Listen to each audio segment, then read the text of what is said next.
Okay, hey everybody, it's 3 o'clock according to my clock, and I like to start on time. I want to thank each and every one of you for being here for the Business Growth Explosion. This training is going to show you how to have your own business growth and explosion, even if you're stuck, you don't know the first thing about sales or marketing. And, I'm just really thankful that you're here. Bottom line is that time is our most valuable asset. It's the thing that makes all of us equal. So I appreciate you investing your time to be here with me today, and I don't take that lightly. I will use this time to share with you proven formulas and strategies that will literally show you how to double your business in the next 12 months or less. So just a little housekeeping here, disclaimer. Like, bottom line, the FTC makes us say these things, but I'm not here to render legal, accounting, or professional services or advice. I make no revenue claims or guarantees.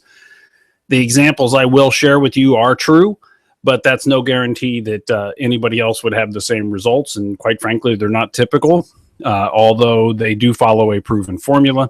So, if you're looking for legal advice or other expert assistance, then, check out, get some help on that.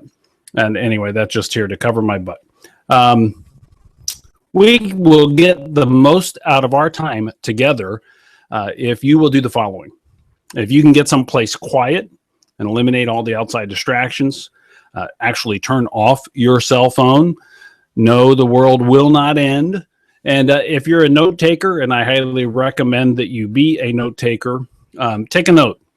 Most people that take notes actually have a higher retention of the material that's presented to them. And I would also encourage you to expect to learn something. This is going to be things that I'm going to share with you, things that will make a difference in your business, your life, and or both. So I hope you have that expectation. And I'm sure you do, or you wouldn't be here. Basically, who is this for?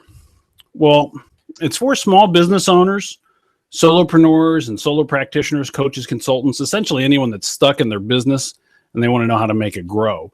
And just as importantly, who is this not for?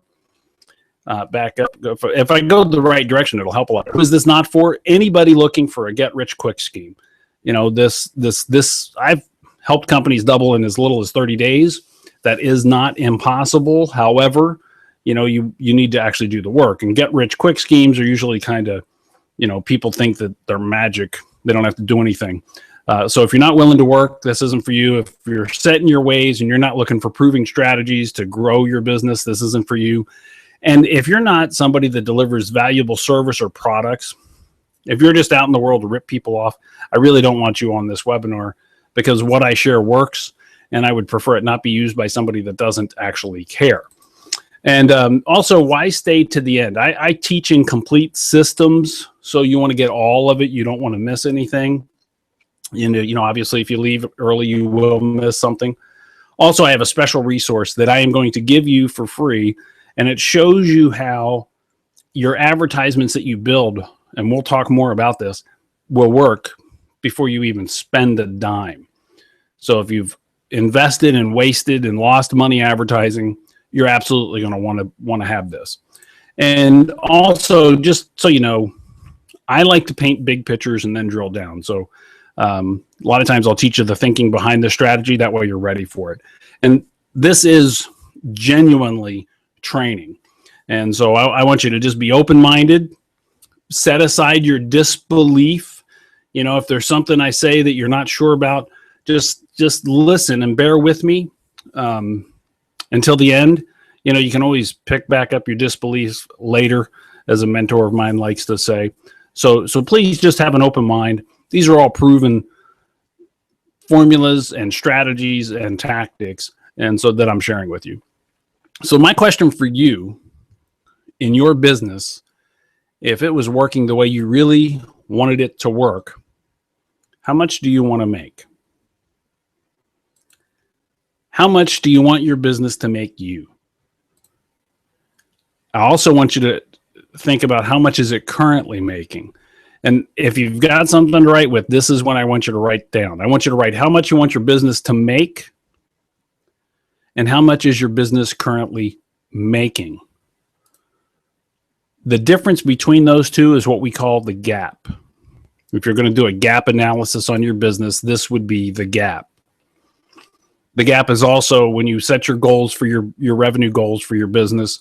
The gap is when you're falling short. So how much do you want your business to make, and how much is it currently making? And what's the difference? This is important to know, and I'm going to ask you later about this. So please hang on to this information. You've probably heard the statistics that 80 to 90% of all businesses fail in the first 5 years. The truth is 80% of them fail in the first 18 months. Now, the main reason is that they actually run out of cash, but that's actually just a symptom. I mean, they really fail because they're not in touch with their customers at a deep level. They really don't have an ideal client profile, so they don't know exactly who they're targeting, and they haven't developed a deep relationship with their clients. Their business looks just like every other business out there, so they get to compete on price. There's nothing differentiating them in the marketplace. And when you compete on price, you die on price. Anybody can come up with a lower price. The third biggest reason they fail is they're not able to clearly or compellingly communicate their unique selling proposition, or even worse yet, they don't have one. We're talking about what makes you different in the marketplace. And if you can't clearly and compellingly communicate that, well, you're back to competing on price. And the fourth biggest reason they fail is they have little or no online presence, or if they do have an online presence, it's bad. Statistically, and we'll talk about it later, 50% of small businesses still don't even have a website. So today, what we're going to talk about, we're going to talk about why you're stuck and experiencing that feast or famine cycle in your business, or if you're not going through feast and famine, you're just stuck and not hitting the revenue goals you desire. We're going to go over how you can break that cycle once and for all and hit the income level you want. I'm going to give you an idea on how to shift the way you think about your marketing. This will make a huge change in what you're doing with your marketing. I'm also going to show you a simple shift in how you think about what you do and who you are. And it's these shifts, it's these simple shifts that might seem, they're easy to overlook, but they're very profound in the impact that they have. It's kind of like, I was in the Navy, and I'll talk about that in just a minute. But, when you're steering a boat, when you're up on the ship and you're steering that, most of the time, you're actually off course. You're always correcting, and I got certified helmsman, and it's part of the other things I did. I was surface warfare qualified, so that's part of what I did. But most of the time, you're actually off course, but you have a goal. And because you have that goal, you're always correcting back to that goal. Well, the way it works, if you're going for very far at all and you're off by 1 degree, doesn't sound like a lot. You could be thousands of miles away from where you planned on being. So a simple shift. We want you to, simple shifts make big, big differences. And then the other thing is I'm going to show you how to have your own business growth explosion so you can double your business in 12 months. So like I said, I tell you a little bit about me. I actually grew up in a small town, and it was a vocational technical high school. So for my junior and senior year, I spent half of every day as an auto mechanic. I learned how to work on engines and troubleshoot them and fix them, and do not only engine rebuilds, but I could tear down transmissions, rebuild rear ends, brake jobs, tune-ups, you name it. I could do it. I actually graduated high school ready to be a certified mechanic.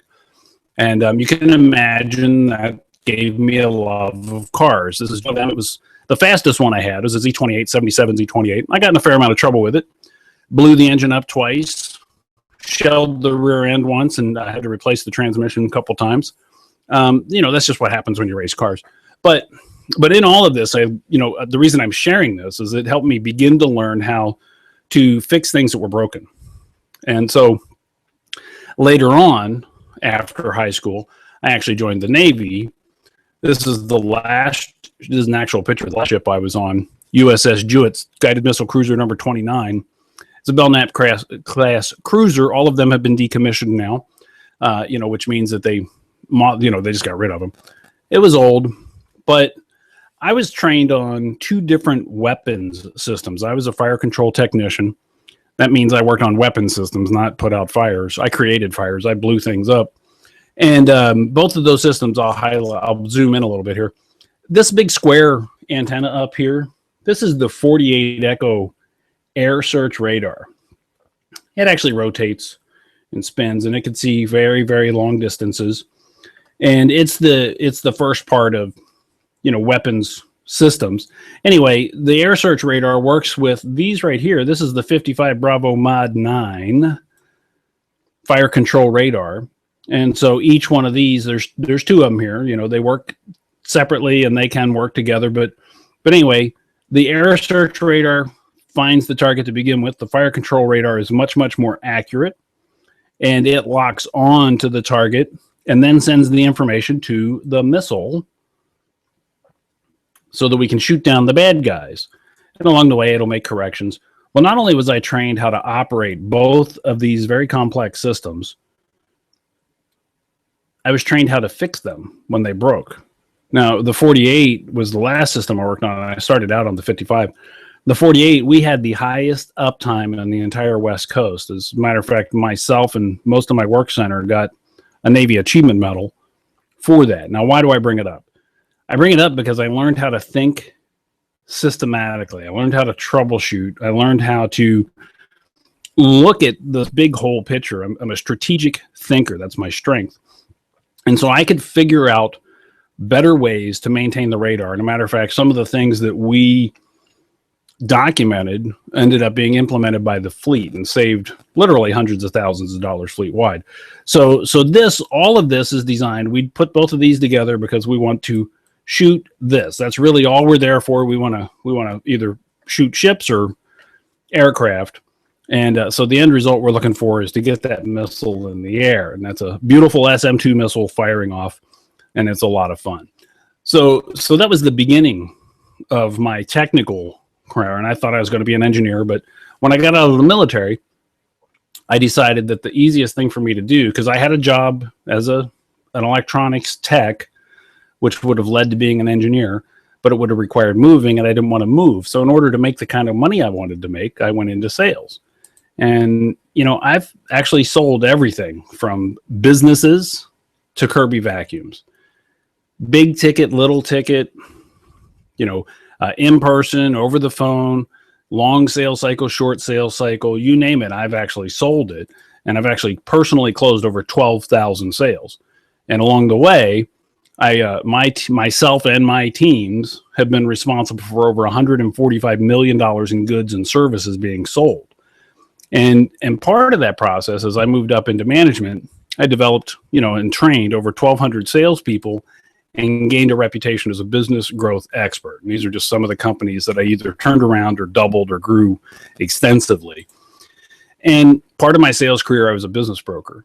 And the thing that did for me, I had the opportunity to analyze over 700 small businesses, and I could see which ones were selling and which ones weren't. There is a common denominator, and I could see the ones that were very valuable. Even if others sold, maybe they didn't sell for very much, or they were difficult to sell, or they were sold to somebody that really understood what the value in the business was, and the owners didn't even understand it.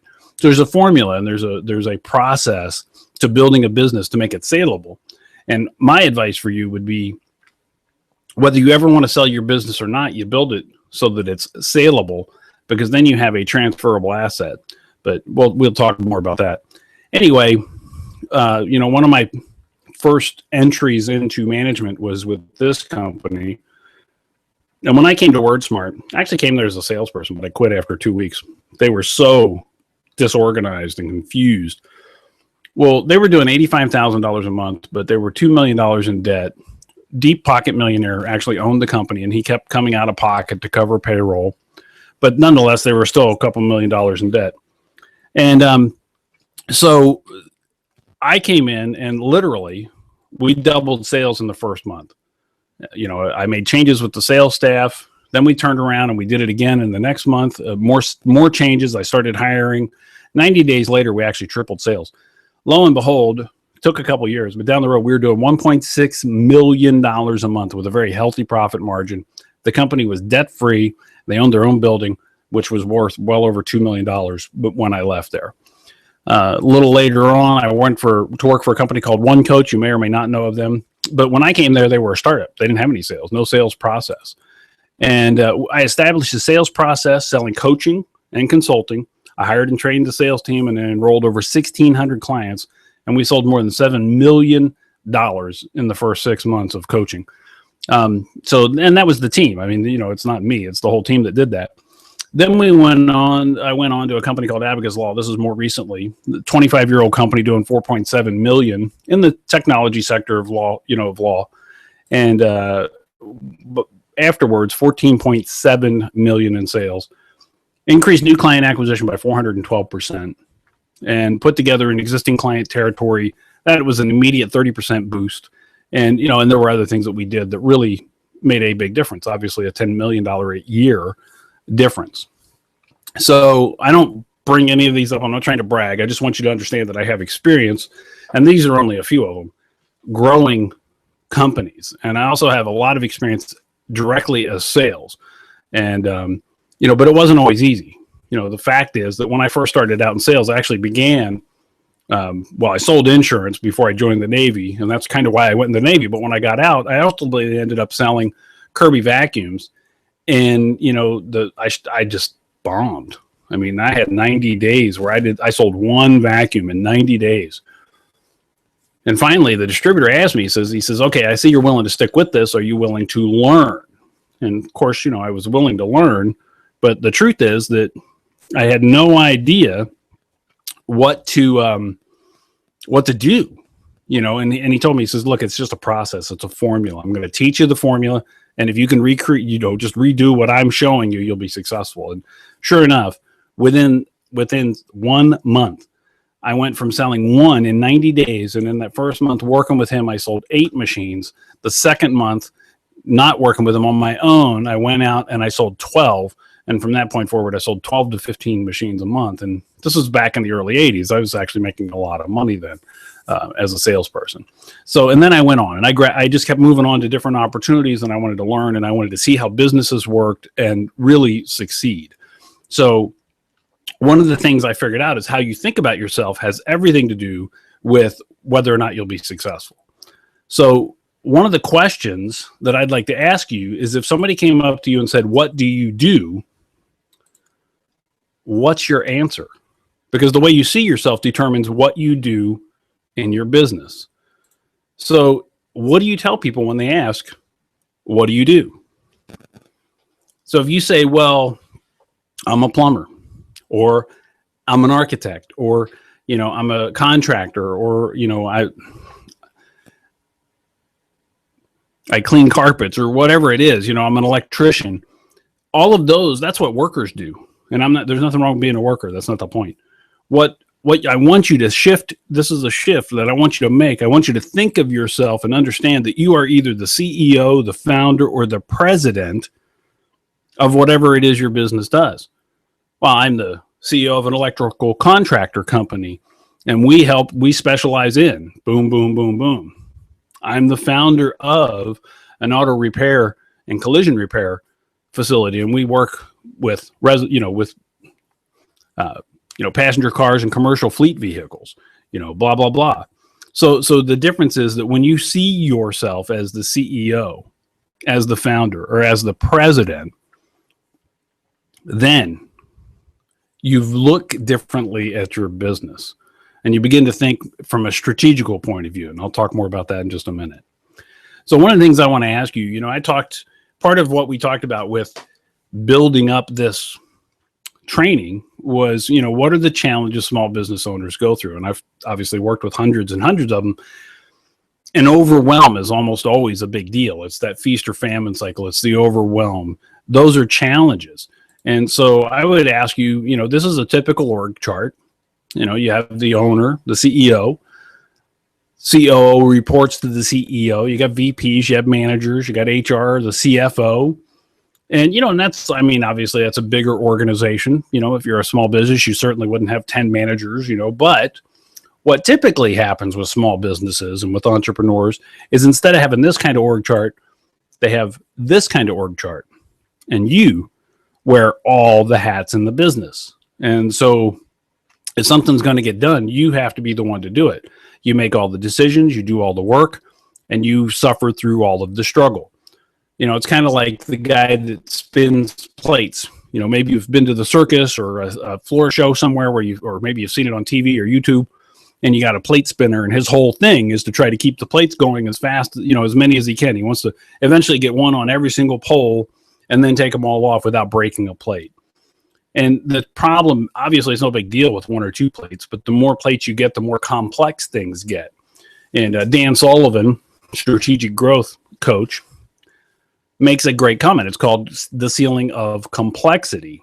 And so with business, when you're wearing all of the hats or you're doing just about all of the work, well, your business can only grow as much as you can do. There's only so many hours in the day. So you need systems and processes in place so that you're not the one trying to do everything. And that's part of how you can reduce the complexity of your business and build yourself up to where you can grow. Now, I also told you I'd talk to you about the feast or famine cycle.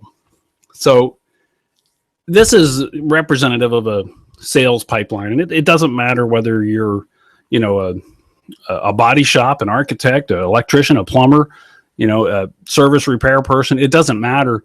You know, the challenge is the same in that when business slows down, you sit down and you start figuring out things you're going to do to market. And with that idea, you know, once you start doing marketing, whether it's networking or just whatever it is you're doing, you start creating leads.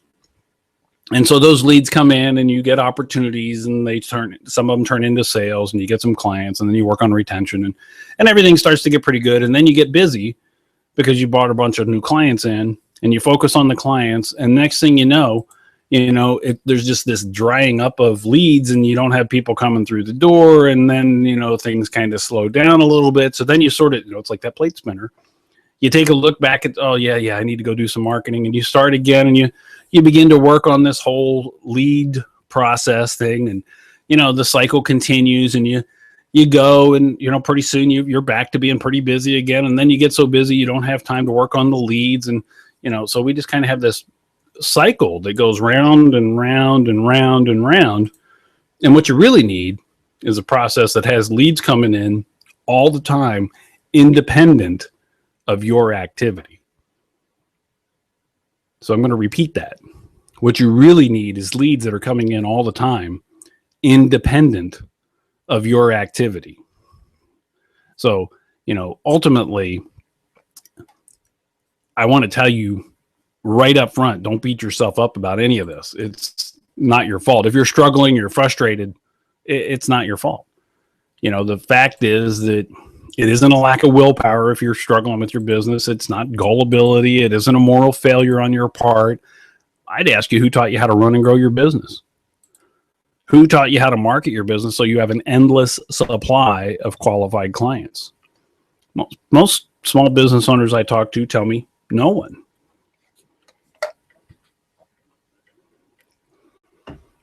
So what I challenge you today to do is to think differently. You know, Albert Einstein said we cannot solve our problems with the same thinking we used when we created them. So if I can help you to think differently, if I can give you some small shifts in how you think about your business, how you think about your marketing, they have profound impacts on what happens in your business. And one of those is thinking strategically versus tactically. So strategy, just, you know, some people use them interchangeably. They actually kind of think they're the same thing. They're not. I mean, these are military terms, but you know, they're used very widely in business. Strategy is the big picture. It's kind of the what part of the equation. You know, the question, if you said, what am I trying to accomplish? That's your strategy. What is my goal? Tactics are how you're going to do it.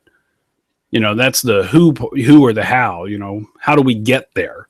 And if we looked at it from a marketing point of view, then strategy versus tactics in marketing. Strategy focuses on what you say, how you say it, and who you say it to.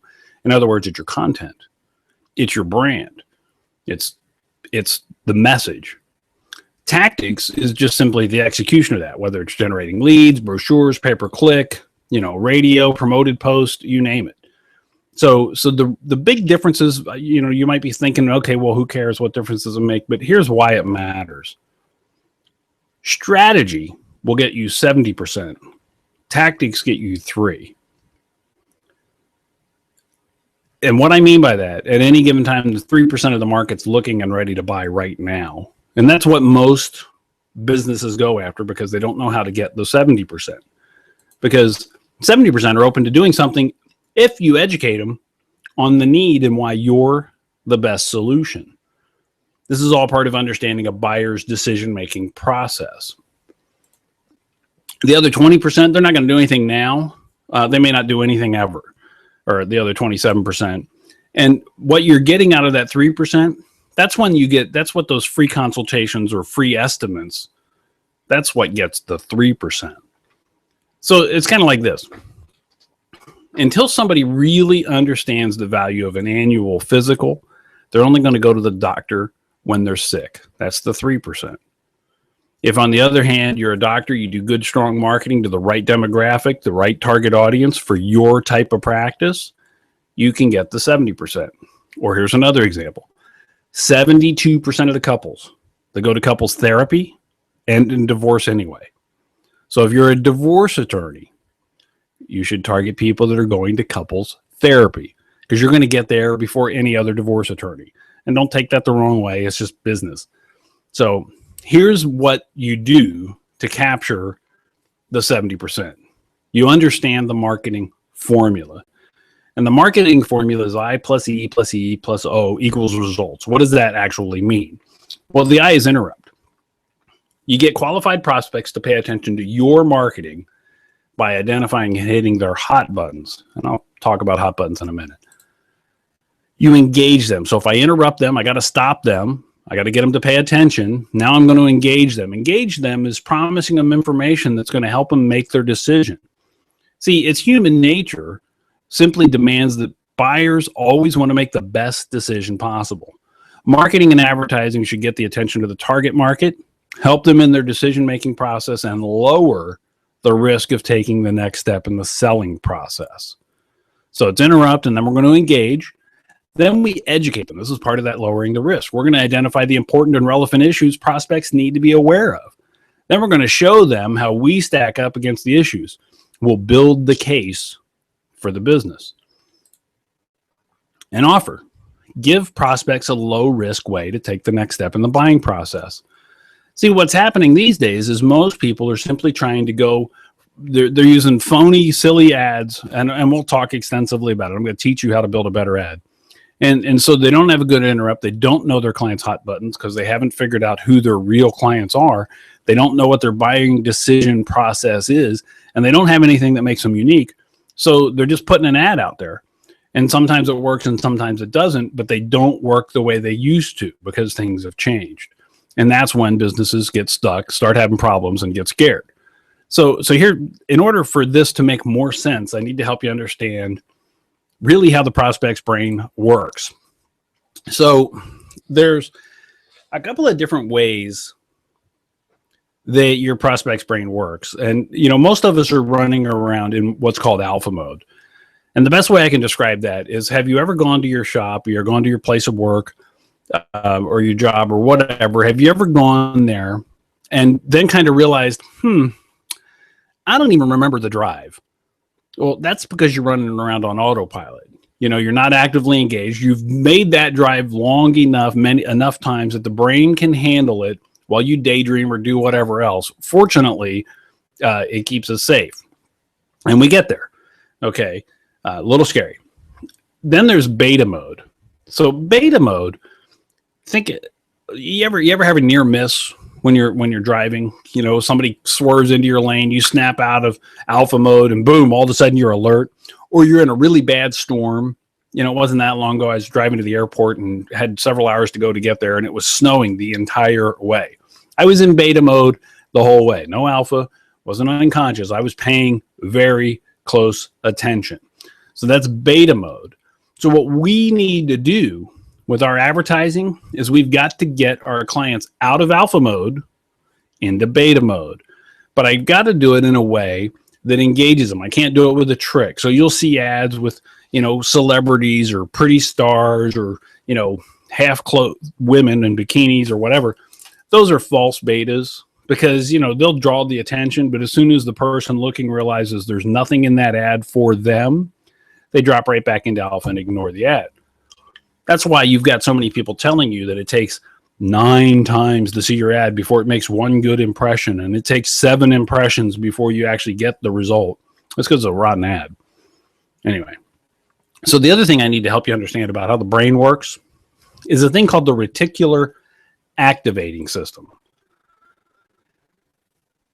So the way I describe this is to give you a story. That's a picture of a Honda Element. It's a red Honda Element. The last time you went to buy a car, that's a big deal. So the reticular activating system, the way it works is it filters out everything that it doesn't believe is important. And this is based on decisions you've made, influences in your life, whatever.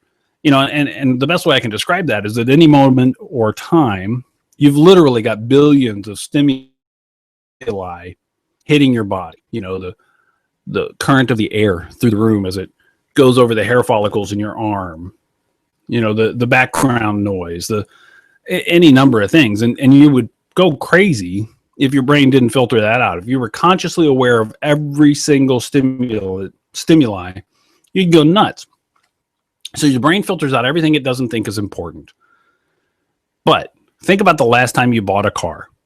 And as soon as you bought a car, immediately you started seeing that car all over the place, or a car just like it.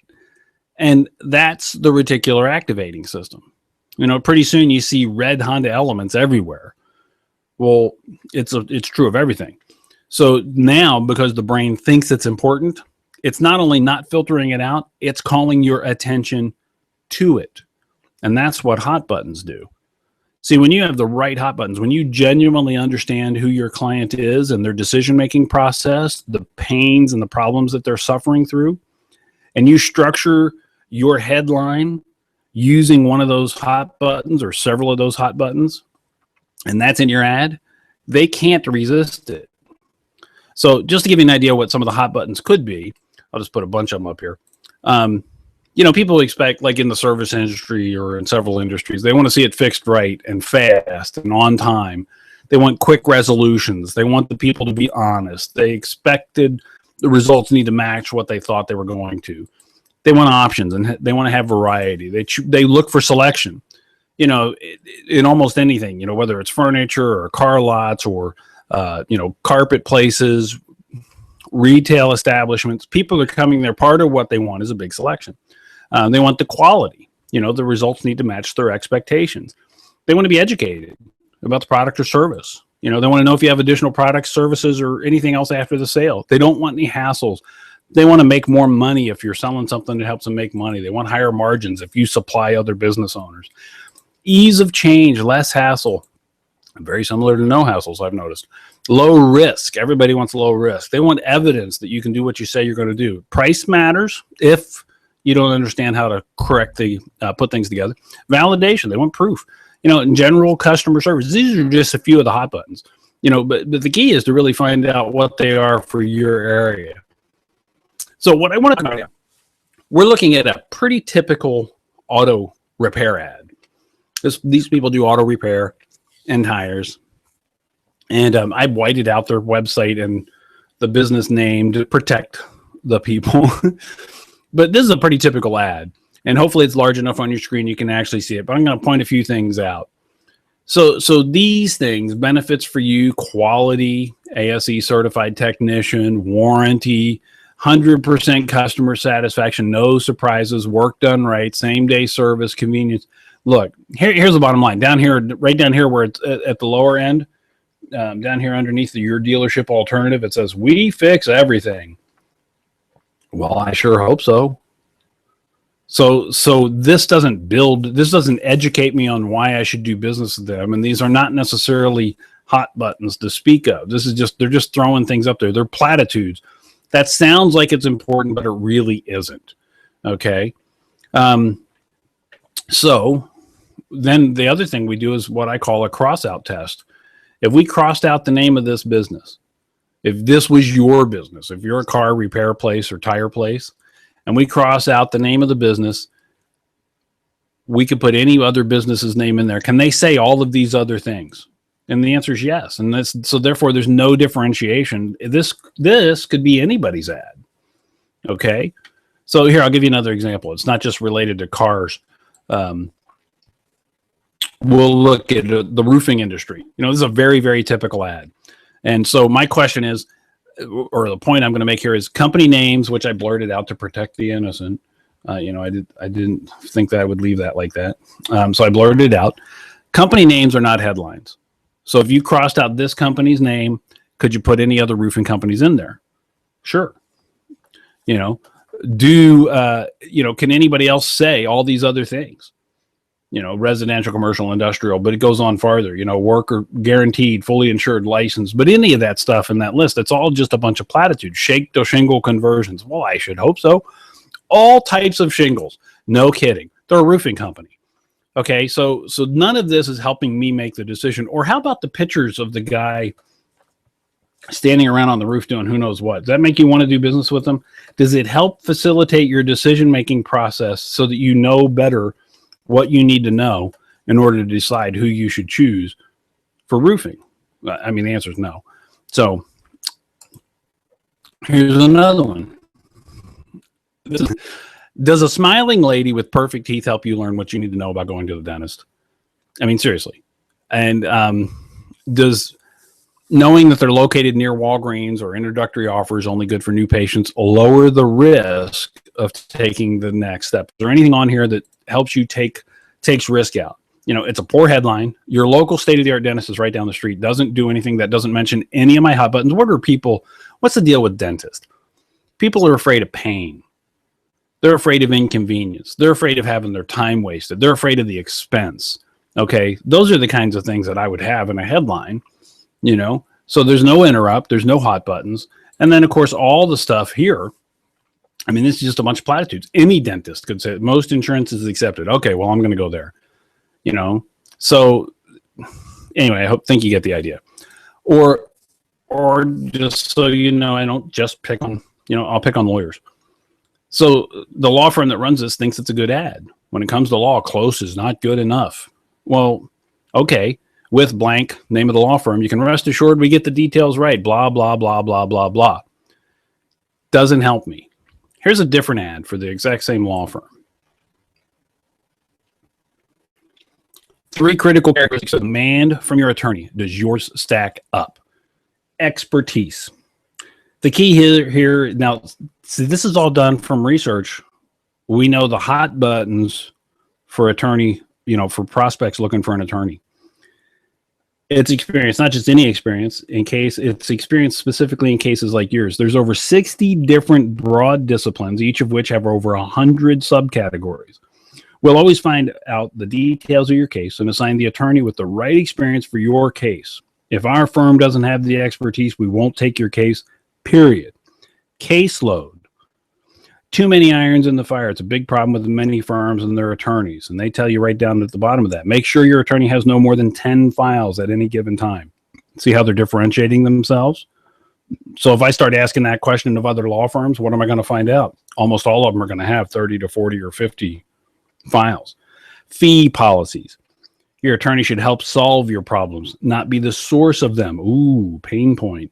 Unfortunately, some firms conceal certain charges until after it's too late to undo the damage. Fear. Request our free report for more information. So then it says, find out how we stack up. Call for our free report. How to choose your right lawyer for your case.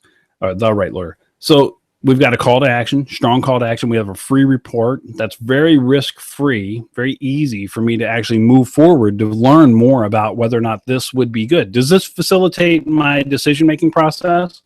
Yes.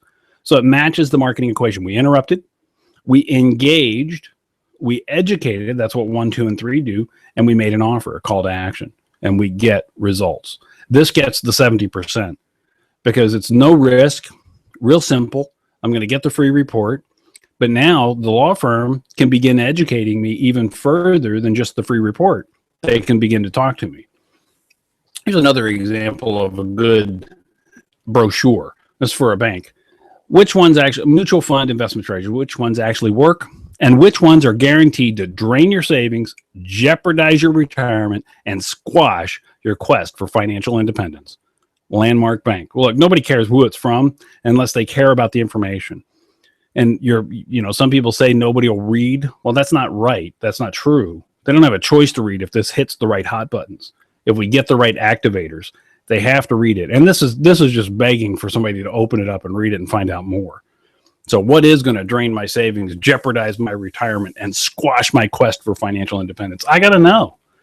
So great example of advertising that does work. So nowadays, a huge shift has moved online.